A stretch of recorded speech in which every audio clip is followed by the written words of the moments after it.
Hey everyone, welcome to the Ubisoft Forward post show. My name is Yusuf McGee, and this is Assassin's Creed Valhalla. We're going to take a deep dive into about 30 minutes of gameplay, and we're joined by a very special guest here. Hey everyone, this is Philippe Bergeron, otherwise known as Fizz.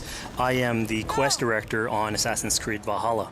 So Fizz, we're setting up here for what looks like an epic encounter. Tell us exactly what's going on here. Yeah, so here we're midway through the quest that we're showing for UB Forward. Here we're looking at the assault of Burke Castle.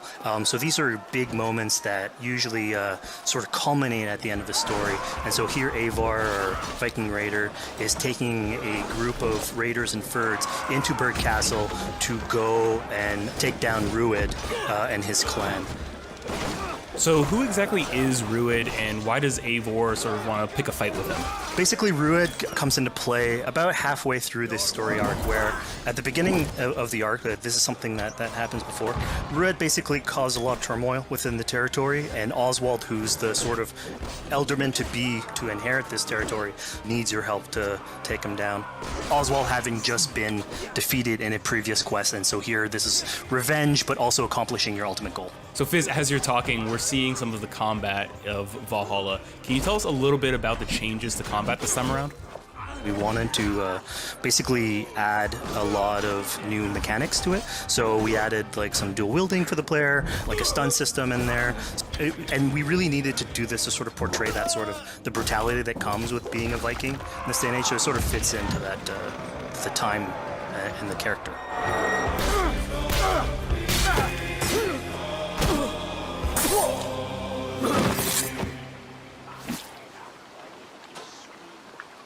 Oswald. He lives. Oswald lives! Eivor, is that you? Shut your arse, twig spine.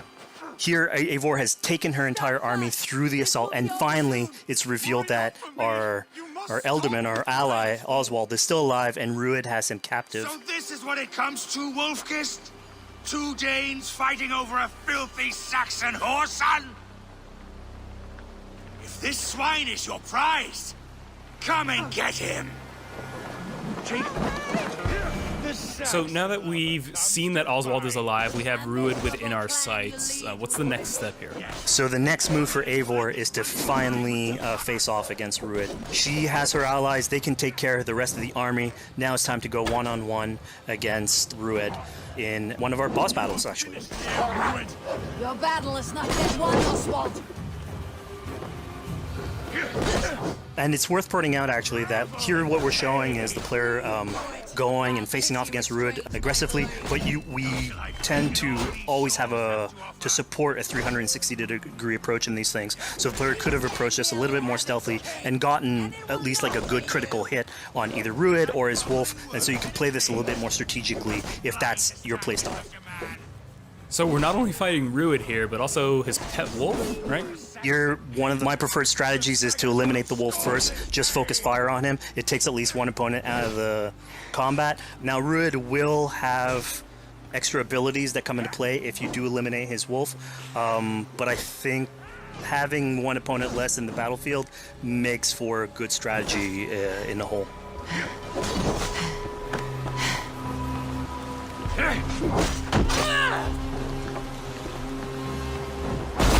Your efforts. Only the cold dark of Niflheim awaits you. Valhalla is my destiny. That fate will not be met today. Why doesn't they should be roomed, Wolfkist? Made thralls, not treated as equals. We are better than this. Than all of them. Do not drag me down to the sewage you wallow in. Why does a Dane fight tooth and nail for a Saxon? You'd throw in with these wastrels? These argive swine? Eivor, no! He should be tried before God, a lawful assembly. Alright, so we've defeated Rued, we've freed Oswald. What comes next? Oswald, in this case, prefers for Rued to be kept alive, and so you basically have to choose, are you going to go against his wishes or stay true to your nature? So we have this choice to make, but before we get into that, I want to rewind a little bit because we just did this big, grand assault, but Eivor couldn't have done it alone. She clearly had to recruit some folks along the way, get some troops, get some allies. So let's actually rewind and see how we went about first gathering those troops. Right. So when coming up to an assault, it's a game of numbers. Eivor can go into pretty much any location and be a stealthy Viking, eliminating some of the assets, which ultimately would be a strategy. You can do that, and you'll have some of the ingredients or of the assets there that will have been sabotaged, but you still need an army. So here what we're seeing is Eivor going around the countryside and raising what we call a fyrd, which is the men and the women of the territory who come up and fight in the name of a king. So here Eivor is going around and trying to convince people to fight in the name of Oswald to finally take down the oppressor that is Rued. Defending East Anglia, defending you. Will you not do the same? What? Die in defense of a lost cause? Yeah, so she's really using like the image and like the leadership that Oswald had, what he meant to the people in his name. She's going to recruit these people. Pretty words, Dane. But the men of Eivor have their own battles to fight. So we're told by this Reeve that there are troops, there are allies that he could add to our cause, but first we sort of need to do him a favor, is that right? Yeah, so obviously these people have been run down by Rued and the impact he's had on the territory, so I think a lot of these people have sort of lost hope. And so you need to show them that there is hope. And so here Eivor is basically helping them take back one of their prized locations by taking a couple men and raiding a nearby township, basically taking it back for the people and showing that there's a reason to continue fighting and then get them on your side.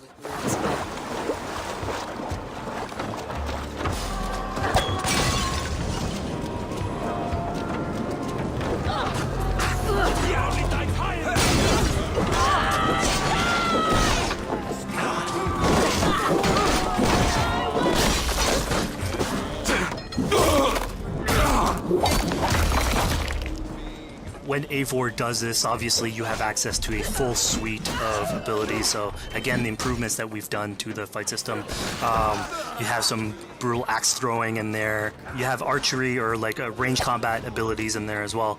So really, again, like depending on what your playstyle is, you can customize your loadout and go in there how you wish.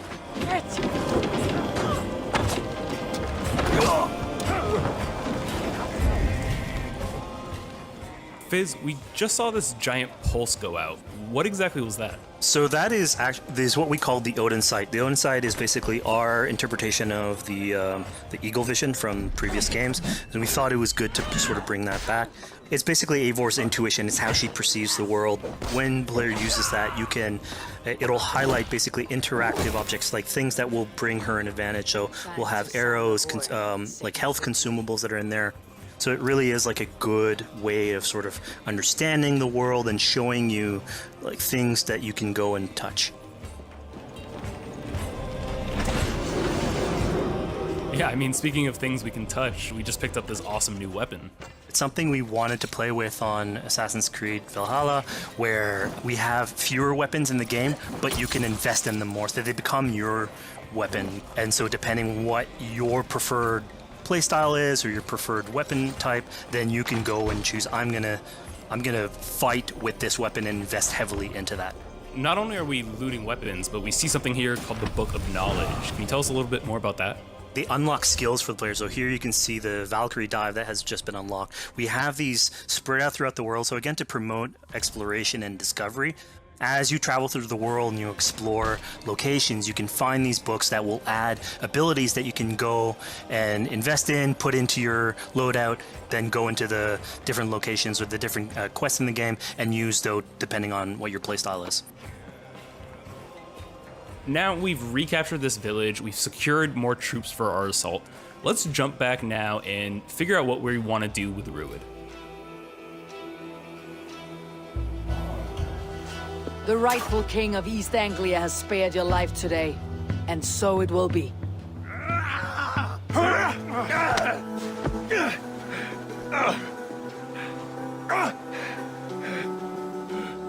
Compassion is a virtue suited for anyone, Eivor, including you.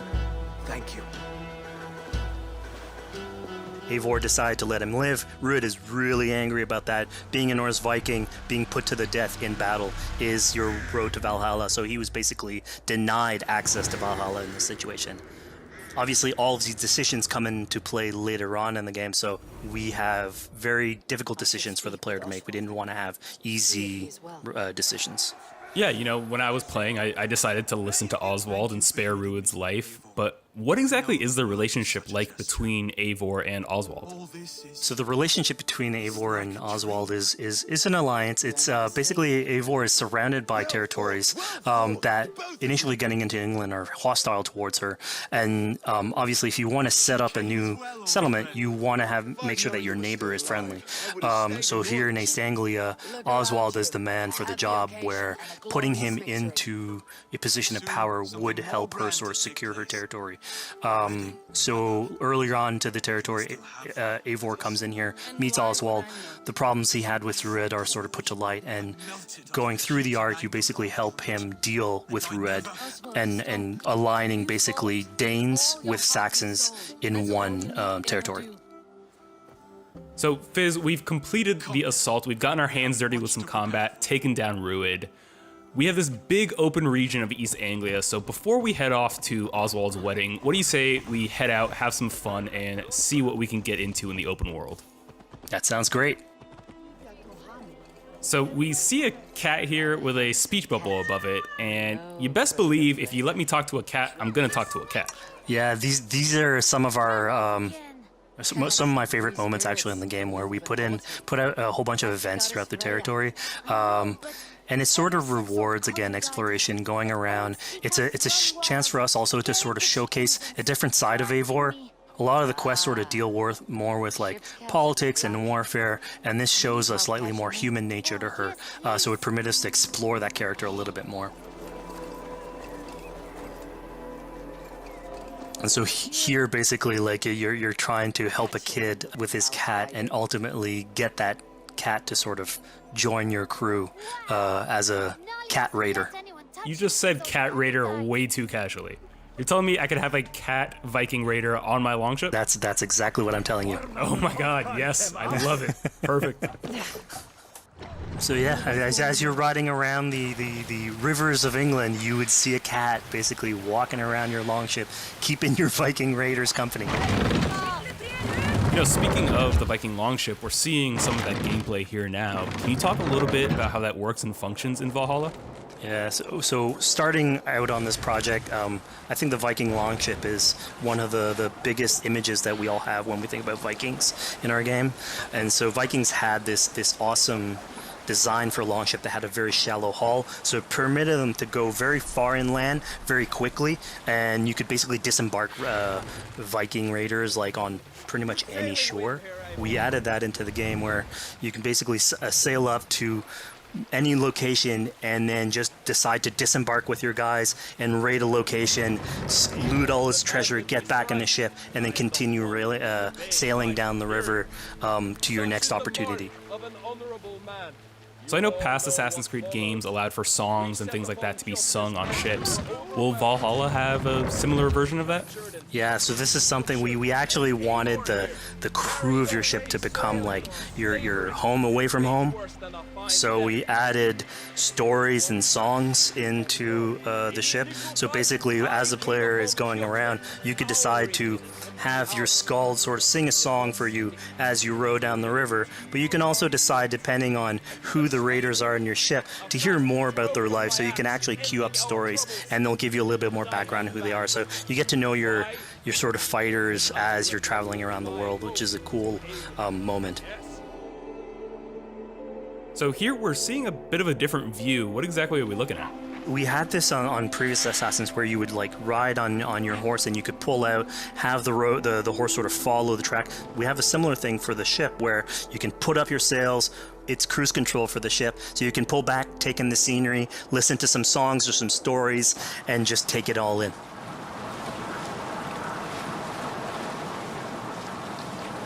So, you know, speaking of Viking songs, we have an activity here that's not exactly singing, but kind of related, right? Yeah, so here what we have is what we call flighting, which was an activity that Norse people would partake in. they would like to have a battle of wits and sort of poetry where insults would be thrown back and forth between each other. The idea was to try and have a good insult, but also to have a good rhythm and a good rhyme in there. So it's basically a precursor to rap battles. Here's the silver. Now begin. To all those whom I speak, they say Eivor's a clod. Then you're speaking to fools and their knowledge is flawed. Well, How exactly do you go about being successful in one of these? The trick behind a good flight was to choose the right insult, identifying the right cadence, and then trying to find what rhymed the best. I'm known for my might. interesting. Interesting. Silent whispers all claim that you're terribly dense.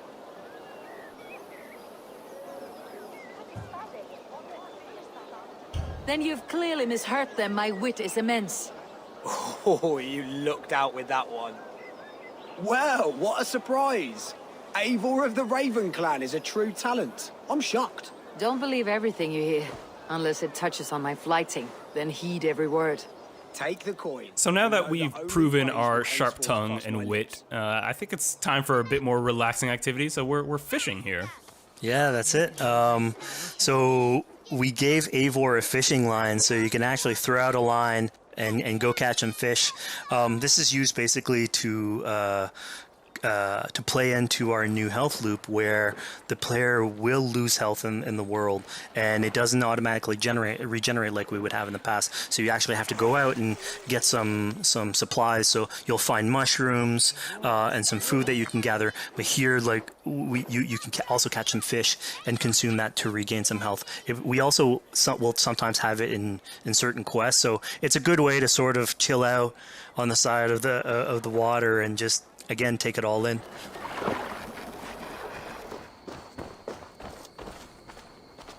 So this is what we call one of our offering altars. So the idea is that you find these around the world and you make offerings to it. So it'll take like animal parts and stuff that you can find throughout the world. Here what you're seeing though is sort of like a fancy version of it, where as you do your offering you get interrupted by some kids that basically come and steal your stuff. So it was just a way for us to sort of showcase that like the systems and the activities in the world can sort of play in with some quests and some little events. So it's our way to sort of dress up these moments and make it all fit inside the whole experience. Yeah, this seemed like a really sort of unexpected turn for what I thought was going to be kind of a simple interaction. Yeah, and it's really what we were trying to do with these events is to give another dimension to Eivor, other than just, you know, the pure rar Viking or the politician. Because you can imagine at some point that will grow old if you're always telling that version of the character. So it lets us really go into the depth of who is Eivor, what motivates her, how she can interact with the world outside of warfare and politics. Your stealth needs work. We were close. And it also showcases like a different facet of the world at the same time. It's not only Eivor. So it just widens the breadth of the stories that we can tell. So who exactly are these two children? These are kids of East Anglia. They are going through tough times with whatever Rued's been doing to the territory. And so they're just here trying to survive and basically exploit the people that are there to make offerings. It was kind of nice to see that Eivor wasn't really necessarily upset at them for stealing, and, you know, after you talk to them, you have the choice of helping them. You can, you know, give them food, give them some money, or, you know, maybe just say, hey, good luck, on your way. Yeah, and then this is something we also wanted to do a lot. Like, so here we're doing an event, we do it in quests as well, but we want to give a lot of this agency into players' hands so that they can sort of shape Eivor a little bit, who she is, so it represents them a little bit more, and they can roleplay that a little bit better. And again, it just gives her like a little bit more humanity in these moments. What large walkers should do. Provide for small walkers.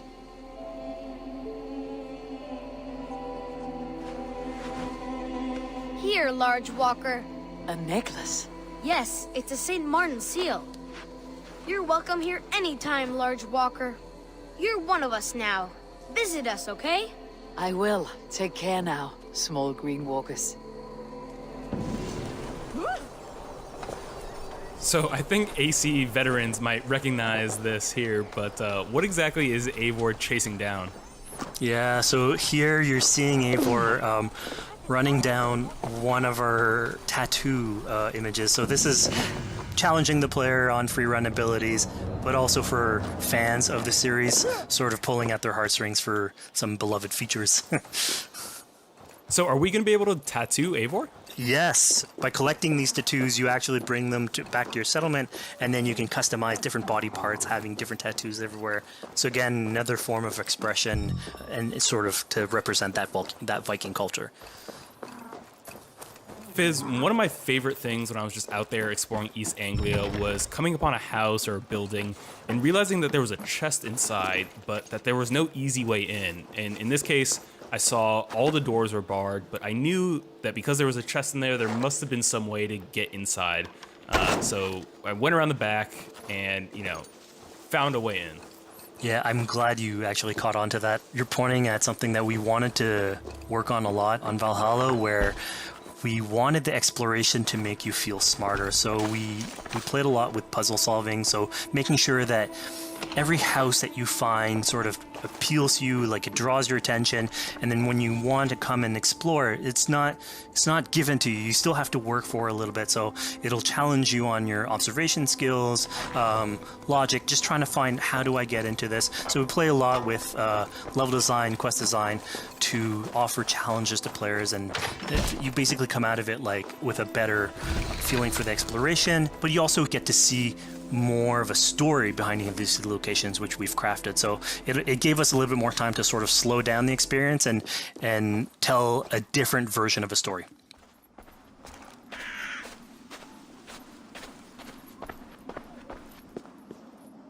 A poor victim of someone's fury. Yeah, I mean, speaking about exploration and just finding things out in the world, I was just wandering and came across this clearing and found this kind of morbid altar.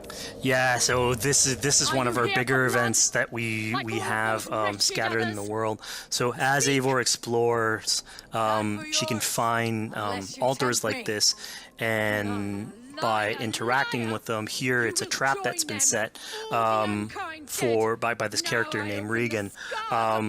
Now, there's a bigger story behind all this. There's multiple steps to it later on. So this is one of the moments. It permits us to go into a slightly more mystical realm and play with a boss fight that has more magical abilities, if we will. And basically have this awesome boss fight in the middle of the swamps. And so here the abilities that you see Reagan using are a little bit on the mystical side of things. What's happening is Eivor at the beginning in that trap is poisoned, and so she starts sort of hallucinating, seeing the world in a sort of different light and filter. And so that's sort of what lets us go into the realm of the weird. My rage, spirit of my father's rage, fill me!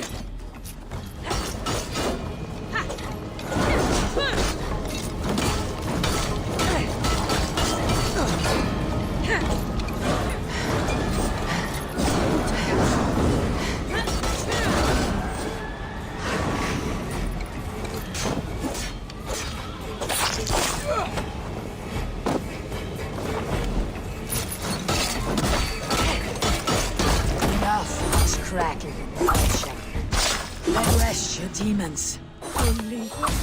So we just saw here that Regan belongs to something called the Daughters of Lyrium. Yeah, that's correct. By finding the other daughters, you'll get a little bit more backstory on who they are, so we don't want to spoil that too much.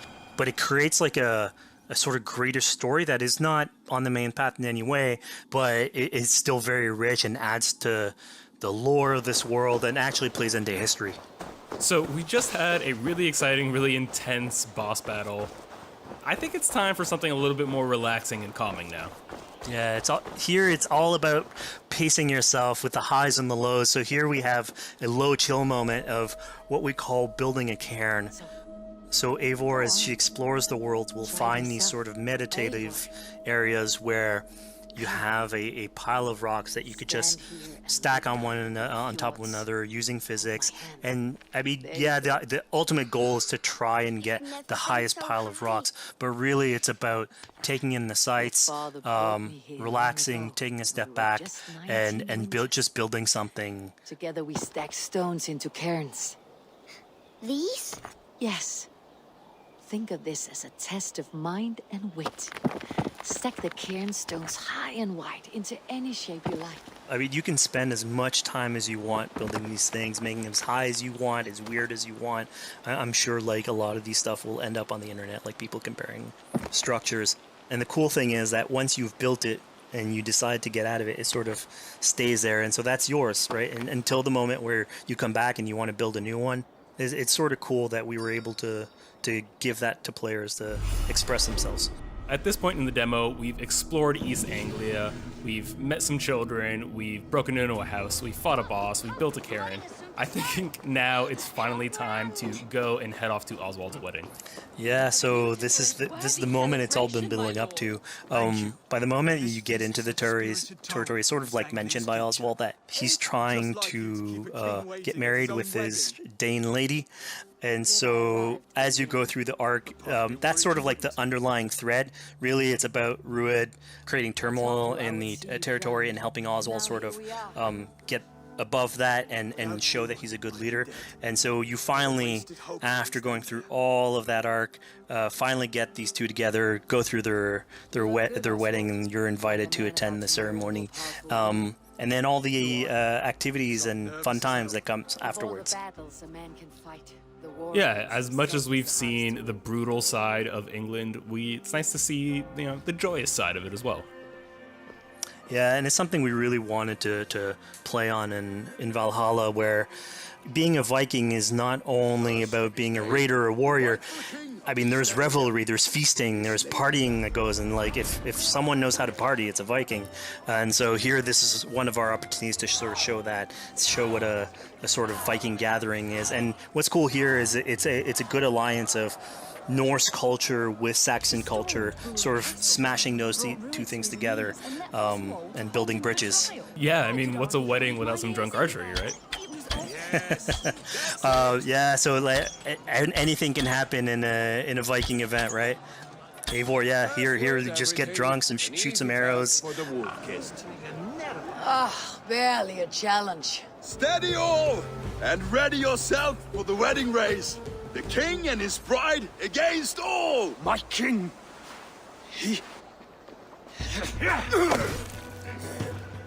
So here we see the decision I made to spare Rued came back to bite us.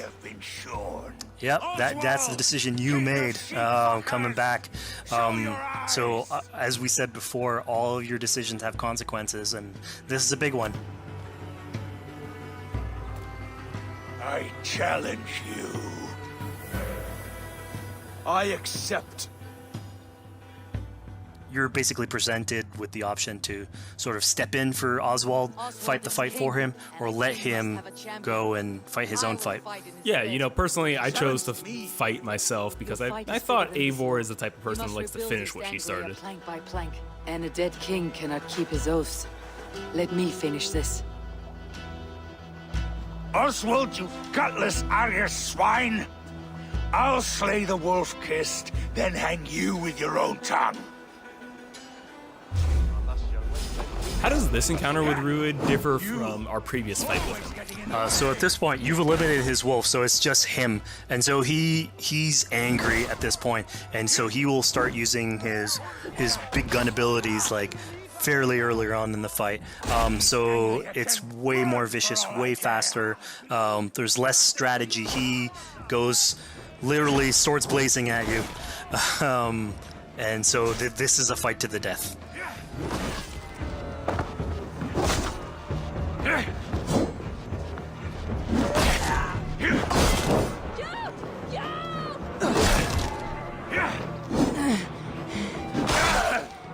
And of course here, like, this is a decision you made to go and fight him, but there's multiple outcomes to this scenario. You could have let Oswald fight his own fight and prove basically his station as the rightful leader. If you had eliminated Rued, obviously this would not have happened. It would have been a slightly more joyous occasion. But ultimately, in all scenarios, you still have an alliance with Oswald. He's proven to be the right leader for this territory and to be a good ally for you. A great service. I promised you an alliance, and now you have it. And one day I will need you to make good on that alliance. So we're about to take off from the wedding, but Eivor decides it's a good idea to check up on her friend Finner. Yeah, so Finner is probably one of the more recurring characters in this arc. You get to meet him very early on. He's a very endearing character, sort of used to have a Viking life, sort of misses it, and going through all these adventures together is sort of like lights that fire back, and so he's willing to join you in your raiders. So he's one of many raiders that you'll encounter in the game, and you can sort of recruit, bring back home, and then have them sort of join you on your adventures on Longship. He can tell you these stories that we're telling you about. You get to know a little bit more about him. So again, it's a fun way to sort of discover more about these characters that you meet and bring them along for adventures. Together, I'll gather my things. Well, folks, we've come to the end of our Assassin's Creed Valhalla playthrough. Fizz, thank you so much for joining us. When and where can people play it? Assassin's Creed Valhalla will be out on Xbox Series X and PlayStation 5 and is coming to Xbox One, PlayStation 4, PC, and Stadia on November 17th. Assassin's Creed Valhalla, available November 17th.